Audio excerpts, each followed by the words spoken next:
गुरु प्यारी साध संगत जी, हार्दिक स्वागत है आपका हमारे चैनल अनमोल साखिया प्रेशियस इंस्पायरिंग स्टोरीज पर।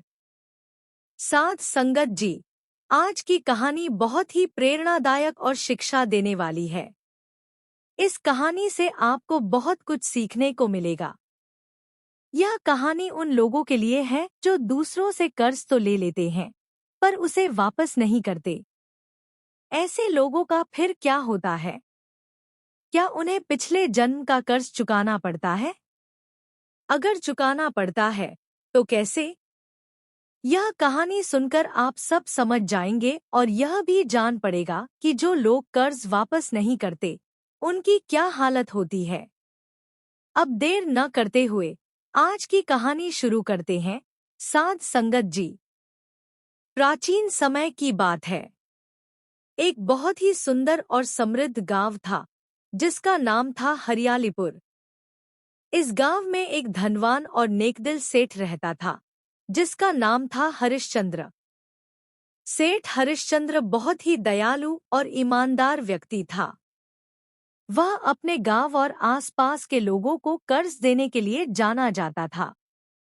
दूर दूर से लोग सेठ हरिश्चंद्र के पास कर्ज लेने आते थे। कर्ज लेने वाले जब पैसे कमाते तो सेठ को मूलधन के साथ ब्याज भी चुका देते थे। सेठ हरिश्चंद्र ब्याज पर पैसे तो देता था, लेकिन वह अपने सिद्धांतों का बहुत पक्का था। वह समय से पहले किसी से पैसे नहीं मांगता था और न ही किसी के साथ बुरा व्यवहार करता था। इसके अलावा सेठ हरिश्चंद्र में दो और गुण थे। वह बहुत दयालु और धर्मपरायण था। इन गुणों के कारण उसकी ख्याति दूर दूर तक फैली हुई थी। एक बार की बात है, हरियालीपुर से दो ठग गुजर रहे थे। उनके नाम थे मंगल और सोहन। दोनों ने सेठ हरिश्चंद्र की दयालुता और धन संपत्ति के बारे में सुना था। दोनों ने सोचा, क्यों न सेठ हरिश्चंद्र से कुछ कर्ज लिया जाए और फिर कोई ऐसी चाल चली जाए कि वह कर्ज वापस न करना पड़े। यह सोचकर दोनों ने एक योजना बनाई और सेठ हरिश्चंद्र की हवेली की ओर चल पड़े। हवेली पहुंचकर दोनों ने सेठ से कहा, सेठ जी, हम दोनों बहुत गरीब हैं। हम दूर गांव से आए हैं। हमारे गांव में पिछले साल सूखा पड़ गया था, जिसके कारण हमारी फसलें बर्बाद हो गईं। इस साल बारिश अच्छी हो रही है और हमें विश्वास है कि फसल भी अच्छी होगी। हमने आपकी दयालुता और नेकदिली के बारे में सुना है, इसलिए हम आपसे कुछ कर्ज मांगने आए हैं। सेठ हरिश्चंद्र ने उनकी बात ध्यान से सुनी और कहा, भाइयों, मैं तुमसे कर्ज लेने का कारण नहीं पूछता। बस इतना बताओ कि तुम्हें कितने पैसे चाहिए और कब तक लौटाओगे। सेठ की बात सुनकर मंगल ने कहा, सेठ जी, हमें 5,000 रुपए की जरूरत है और हम इसे जल्दी ही लौटा देंगे। सेठ ने जवाब दिया, जल्दी का कोई समय तो बताओ। समय बताए बिना मैं कर्ज नहीं दे सकता। मंगल ने चालाकी भरे लहजे में कहा, सेठ जी, समय तो हम निश्चित नहीं बता सकते, लेकिन इतना वादा करते हैं कि अगर इस जन्म में कर्ज नहीं चुका पाए तो अगले जन्म में जरूर चुका देंगे। सेठ हरिश्चंद्र ने उनकी बात सुनकर मुस्कुराते हुए कहा, ठीक है, अगले जन्म में कर्ज लौटा देना। मुझे तुम्हारी बात पर भरोसा है। यह कहकर सेठ ने अपने मुनीम को बुलाया और कहा, इन दोनों का नाम खाते में लिखो और इन्हें 5,000 रुपए दे दो। साथ ही यह भी लिख दो कि यह कर्ज सूद समेत अगले जन्म में लौटाएंगे। मुनीम ने सेठ की बात सुनी और बोला, सेठ जी, लेकिन। सेठ ने मुनीम की बात काटते हुए कहा, कोई लेकिन वेकिन नहीं। जैसा मैंने कहा वैसा करो। मुनीम ने दोनों का नाम लिखा, उनसे हस्ताक्षर करवाए और 5,000 रुपए दे दिए। मंगल और सोहन पैसे पाकर बहुत खुश हुए। उन्होंने पैसे लिए, बिना गिने जेब में रखे, सेठ को धन्यवाद दिया और वहां से चले गए। दोनों यह सोचकर फूले नहीं समा रहे थे कि उन्होंने सेठ हरिश्चंद्र को बेवकूफ बना दिया। उनके जाने के बाद मुनीम ने सेठ से कहा, मालिक, आपको पता है कि ये दोनों आपके पैसे नहीं लौटाएंगे। इस कागज के हिसाब से तो हम कानूनन भी इनसे पैसे नहीं वसूल सकते। फिर आपने इन्हें पैसे क्यों दिए? सेठ ने जवाब दिया, मुनीम जी, मैंने यह सब जानबूझकर किया। क्यों किया, यह तुम्हें समय आने पर पता चल जाएगा। बस इतना याद रखो कि कर्ज भी कर्म की तरह होता है। इस जन्म का कर्ज अगले जन्म तक साथ रहता है और उसी के हिसाब से मनुष्य का अगला जन्म मिलता है। मुनीम को सेठ की बात समझ नहीं आई। उधर मंगल और सोहन खुशी खुशी अपने रास्ते पर चल पड़े। मंगल ने कहा, यह सेठ तो हमारी सोच से भी बड़ा मूर्ख निकला। मैं तो सोच रहा था कि अगले जन्म की बात सुनकर वह हमें पैसे नहीं देगा, लेकिन उसने तो इतनी बड़ी रकम दे दी। उसने यह भी नहीं सोचा कि अगले जन्म में कर्ज कौन चुकाएगा। सोहन ने हंसते हुए कहा, हमें इससे क्या, हमारा तो फायदा ही फायदा है। चलो अब किसी दूसरे गांव में जाकर कुछ दिन आराम करते हैं। चलते चलते रात होने वाली थी। दोनों ने सोचा कि रात गुजारने के लिए कोई जगह ढूंढ ली जाए। यह सोचकर उन्होंने एक घर का दरवाजा खटखटाया। वह घर एक किसान का था। किसान ने बाहर आकर उनकी बात सुनी और बोला, कोई बात नहीं भाइयों, मैं तुम्हारे रहने का इंतजाम करता हूँ। यह कहकर किसान ने आंगन में चारपाई बिछा दी और कहा, अगर खाना चाहिए तो वह भी दे सकता हूँ। मंगल और सोहन ने कहा, नहीं भाई, हमें खाने की जरूरत नहीं, बस रुकने की जगह दे दो, वही काफी है। दोनों थके हुए थे, इसलिए जल्दी ही सो गए। आधी रात को मंगल को कुछ अजीब सी आवाजें सुनाई दी, जिससे उसकी नींद खुल गई। वह डर गया और उठकर बैठ गया। जब उसे कुछ समझ नहीं आया तो उसने सोहन को जगाया और सारी बात बताई। दोनों ध्यान से उन आवाजों को सुनने लगे। आसपास कोई नजर नहीं आया, लेकिन थोड़ी दूरी पर दो बैल खड़े थे। जब दोनों ने ध्यान से देखा तो दंग रह गए। वे बैल इंसानों की तरह आपस में बात कर रहे थे। मंगल ने कहा, यह तो बैल हैं और इंसानों की तरह बात कर रहे हैं। ऐसा कैसे हो सकता है? सोहन ने जवाब दिया, भाई, मैं भी हैरान हूँ, लेकिन यह सच है कि ये बैल बात कर रहे हैं। दोनों चुपके से बैलों की बात सुनने लगे। एक बैल बोला, मित्र, आज मेरी तुम्हारे साथ आखिरी रात है। दूसरा बैल बोला, मैं भी यही कहने वाला था। पहले तुम बताओ, ऐसा क्यों कहा? पहला बैल बोला, क्योंकि हमारे मालिक को मैंने पिछले जन्म में 200 रुपए का कर्ज लिया था, जो मैं नहीं चुका पाया। इसलिए इस जन्म में मैं उसका बैल बनकर उसका कर्ज चुका रहा हूँ।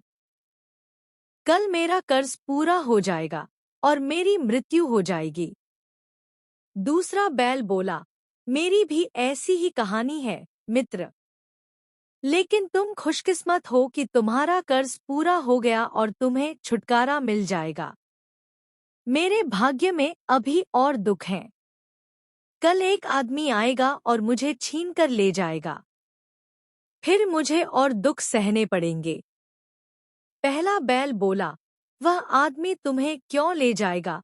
दूसरा बैल बोला, क्योंकि हमारे मालिक ने उसका कर्ज नहीं चुकाया। कल वह आदमी आएगा, पैसे मांगेगा, और जब मालिक पैसे नहीं दे पाएगा तो वह मुझे डंडे मारते हुए ले जाएगा। पहला बैल बोला, यह तो मुश्किल बात है, मुझे तुम्हारे लिए दुख है। दूसरा बैल बोला, दुख मत करो मित्र, यह मेरे पिछले जन्म के कर्मों का फल है, जो मुझे भोगना ही पड़ेगा। फिर वह बोला, वैसे मुझे तो उन दोनों आदमियों के लिए दुख हो रहा है, जो आज हमारे मालिक के मेहमान हैं। पहला बैल बोला, क्या मतलब? उन्होंने क्या किया? दूसरा बैल बोला, वे दोनों ठग हैं। न जाने कितने लोगों को ठग चुके हैं। अभी हाल ही में उन्होंने हरियालीपुर के सेठ हरिश्चंद्र को ठगकर 5,000 रुपए का कर्ज लिया है। पहला बैल बोला, इसका मतलब उन्हें अगले जन्म में सेठ का कर्ज चुकाने के लिए गधा बनना पड़ेगा। यह सुनकर मंगल और सोहन के होश उड़ गए। मंगल ने कहा, देखा, इन बैलों को पिछले जन्म का कर्ज चुकाने के लिए बैल बनना पड़ा। सोहन बोला, और हमें भी कर्ज चुकाने के लिए गधा बनना पड़ेगा। दोनों डर गए और जमीन सूंघने लगे। उन्होंने फैसला किया कि सुबह होते ही सेठ के पास जाएंगे, कर्ज लौटाएंगे और ठगी का धंधा छोड़कर ईमानदारी से जिंदगी बिताएंगे। सुबह किसान के रोने की आवाज से दोनों की नींद खुली। उन्होंने देखा कि एक बैल मर चुका था और किसान जोर जोर से रो रहा था। थोड़ी देर बाद एक आदमी आया और बोला, तुमने मेरा कर्ज नहीं चुकाया, अब मैं तुम्हारा बैल ले जा रहा हूँ। किसान ने गिड़गिड़ाया, लेकिन उस आदमी ने बैल को डंडे मारते हुए ले गया। यह सब देखकर मंगल और सोहन को बैलों की बातों पर पूरा यकीन हो गया। दोनों ने सामान समेटा और हरियालीपुर की ओर चल पड़े। हवेली पहुंचकर उन्होंने सेठ से कहा, सेठ जी, हमें बचा लीजिए, हमें इस पाप से मुक्ति दिलाइए। सेठ ने हैरानी से पूछा, भाई, तुम लोग कौन हो? मंगल बोला, सेठ जी, हम मंगल और सोहन हैं। कल हमने आपसे 5,000 रुपए कर्ज लिए थे। मुनीम ने कहा, सेठ जी, ये वही हैं जिन्होंने अगले जन्म में कर्ज चुकाने का वादा किया था। मंगल और सोहन बोले, सेठ जी, हम आपका कर्ज लौटाने आए हैं। यह लीजिए 5,000 रुपए और 20 रुपए ब्याज। हमारा नाम अपने खाते से हटा दीजिए। सेठ ने कहा, भाई, मैं अपने सिद्धांतों का पक्का हूँ।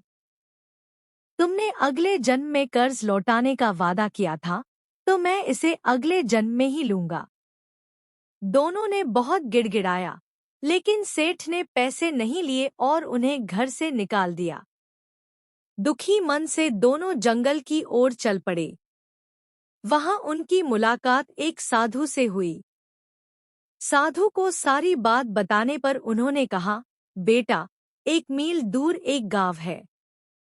वहां तुम्हें सेठ का कर्ज चुकाने का उपाय मिलेगा। दोनों उस गांव पहुंचे, जहां पानी की भारी कमी थी। मंगल ने सोचा कि अगर यहाँ पानी का स्रोत बनाया जाए, तो उनका कर्ज उतर सकता है। दोनों ने मिलकर एक कुआं खोदा, उसे पक्का करवाया और इसमें उनके 5,000 रुपए खर्च हो गए।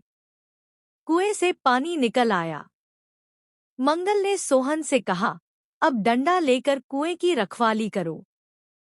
बिना सेठ की इजाजत के किसी को पानी नहीं लेने देना।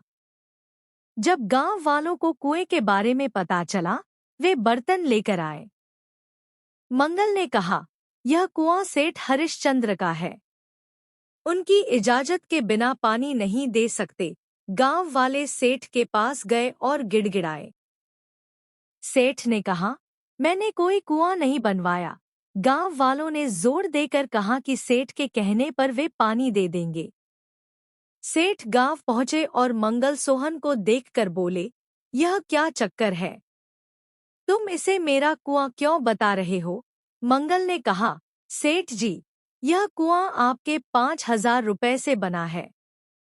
अगर आप इसे अपना कह दें, तो हमारा कर्ज चुक जाएगा और गांव वालों की पानी की समस्या भी हल हो जाएगी। सेठ ने कहा, मैं इसे अपना नहीं कह सकता। कर्ज तुमसे अगले जन्म में लूंगा। मंगल और सोहन ने कहा, अगर आप इसे अपना नहीं कहेंगे, तो हम किसी को पानी नहीं लेने देंगे। अगर ये लोग बिना पानी के मर गए, तो पाप आपके सिर होगा। गांव वालों ने भी गिड़गिड़ाया। आखिरकार सेठ ने कहा, ठीक है, तुम जीते, मैं हारा। यह कुआं मेरा है और मैं तुम्हें कर्ज से मुक्त करता हूँ। गांव वाले खुशी से झूम उठे। सेठ ने मंगल और सोहन से पूछा, तुम इतनी जल्दी कर्ज क्यों लौटाने लगे, जबकि पहले ठगने आए थे? मंगल ने सारी बात बताई। सेठ और मुनीम हैरान रह गए। इसके बाद मंगल और सोहन ने ठगी छोड़ दी और मेहनत से जिंदगी बिताने लगे। साध संगत जी, इस कहानी से हमें सीख मिलती है कि कर्ज को कर्म की तरह नहीं लटकाना चाहिए। अगर कर्ज लिया है तो उसे समय पर चुकाना चाहिए, क्योंकि कर्म का हिसाब तो देना ही पड़ता है। अगर यह कहानी आपको पसंद आई तो लाइक, शेयर और सब्सक्राइब जरूर करें। आज की साखी से आपने क्या सीखा? कृपया नीचे कमेंट्स में अपने विचार साझा करें। हमें जानकर बहुत खुशी होगी कि ये कहानियाँ आपके जीवन में सकारात्मक बदलाव और प्रेरणा कैसे ला रही हैं। और हाँ, ऐसी और प्रेरक, उत्थानकारी और शिक्षाप्रद साखियों के लिए हमारे चैनल अनमोल साखिया चैनल को सब्सक्राइब करें और बेल आइकन दबाना न भूलें, ताकि आप हमारे आने वाले हर नए वीडियो से कभी न चूकें। तो फिर मिलते हैं अगले वीडियो में नई साखी, नई प्रेरणा और नई आशा के साथ। सत श्री अकाल।